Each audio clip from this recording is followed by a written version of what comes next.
இப்போ நானும் என் தம்பியும் வரதா புயலோட தீவிரம் எந்த அளவுக்கு மோசமாக கொடூரமாக இருக்குன்றதை உங்களுக்கு காமிக்க போகிறோம். இதை பற்றி என் தம்பியும் டீட்டெயிலாக உங்கள்கிட்ட பேசுவான். ஸோ இப்போ நம்ம தீவிரம் என்னன்றது வீட்டுக்குள்ளே இருந்தால் தெரியாது, வீட்டுக்கு வெளியில் போகணும். ஸோ வெளியில் போகிறோம், எங்களோட நீங்களும் வரீங்க, வெளியா போகலாம். ஸோ இப்போ பார்த்தீங்கன்னா எங்களுக்கு பின்னாடி வரதா புயலோட தீவிரம் எந்த அளவுக்கு மோசமாக இருக்குன்றதை நீங்கள் இப்போ பார்க்குறீங்க. இப்போ பாருங்கள், மழை பார்த்தீங்கன்னா கொடூரமாக மழை பெஞ்சிருக்கு, எங்களால் இங்கே வந்து நிற்க முடியல. ஸோ காற்றும் பார்த்தீங்கன்னா பலத்த காற்று வீசிக்கிட்டு இருக்கு. பாருங்க என் தம்பி, பாருங்க அந்த காற்றோடைய வேகம் அவனால தாங்க முடியல, தாங்க முடியாம அவன் பறங்குறான்.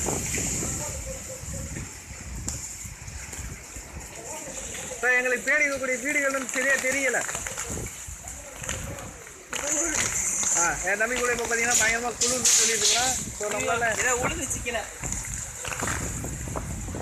ஸோ இந்த பகுதியில் இப்போ ரொம்ப மோசமாக காற்று வேகமாக வீசிகிட்டு இருக்குது. சுமார் 80-100 கிலோமீட்டர் வேகத்தில் வந்து காற்று வீசிகிட்டு இருக்கு. ஸோ இதோட தீவிரம் என்ன தெரியணுன்னா நான் மேலே போகணும். ஸோ மாடிக்கு போயிட்டு நான் என்ன ஏதுன்னு பார்த்துட்டு உங்களுக்கு கால் பண்ணுறேன். கவர் போச்சுக்கோ. காற்று ரொம்ப அடிக்குது, குளிருது, மழை நல்லா பெய்யுது. பார்த்தீங்கன்னா தெரிஞ்சு உங்களுக்கு தெரியுதா, மழை ரொம்ப பெய்யுது, குளிருது, காற்று ரொம்ப அடிக்குது. பாருங்க மழை எப்படிலாம் ஆடுது பார்த்தீங்களா, காற்று மழையும் சேர்ந்து அடிக்குது. வரதா புயல் தீவிரமாகுது. இந்த வரதா புயலோட தீவிரம் இந்த அளவுக்கு இருக்குன்ட்டு சென்னை மக்கள் இல்லை, தமிழ்நாட்டு மக்கள் யாருமே எதிர்பார்த்துருக்க மாட்டோம். ஸோ அது மட்டும் இல்லை, இந்த வரதா புயல் வந்து அந்தமான் தீவாட்டம் உருவானது. இப்போ அது வந்து விசாகப்பட்டினத்தை நோக்கி போகணும்னு எதிர்பார்த்தாங்க. பட் ஆனால் அது நேராக சென்னை நோக்கி வந்துட்டுருக்கு. ஏன்னா எதையும் நாங்கள் இது சென்னையில் இருக்கவங்களுக்கு தான் இருக்குதான், அது சென்னையை நோக்கி தான் வந்துட்டுருக்கு. ஸோ எங்களால் இங்கே வீடியோ கூட எடுக்க முடியல, அவ்வளோ காற்று மோசமாக அடிச்சிட்ருக்கு. அதோட தீவிரத்தை சுற்றி பார்த்தீங்கன்னா தெரியும். மழையெல்லாம் நினைச்ச காக்கா போயிட்டாங்க என் தம்பி.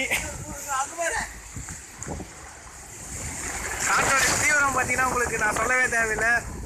நாங்கள் எடுக்க கஷ்டப்படுறதை பார்க்கும்போது உங்களுக்கே தெரிஞ்சிருக்கும். ஸோ இன்னும் இதோட தீவிரத்தை நம்ம பார்ப்போம் வாங்க. இந்த புயலோட தீவிரத்தை எங்களால் கொஞ்சம் கூட தாக்கு பிடிக்க முடியலை. ஏன்னு பார்த்தீங்கன்னா அது காற்று பயங்கரமாக அடிக்குது. இப்போ நானே என் தம்பியும் பார்த்தீங்கன்னா கண்ணை திறக்க முடியாத அளவுக்கு ரொம்ப கொடூரமாக அடி வாங்கிட்டு இருக்கிறோம். ஸோ என்னோடய ஃபோனில் கூட தண்ணி போயிட்டு இருக்குன்னு நினைக்கிறேன். ஸோ இதோட தீவிரத்தை இதை கொஞ்சம் பாருங்க. இப்போ எனக்கு மேலே பாருங்க மழை எந்த அளவுக்கு கொடூரமாக அடிச்சு.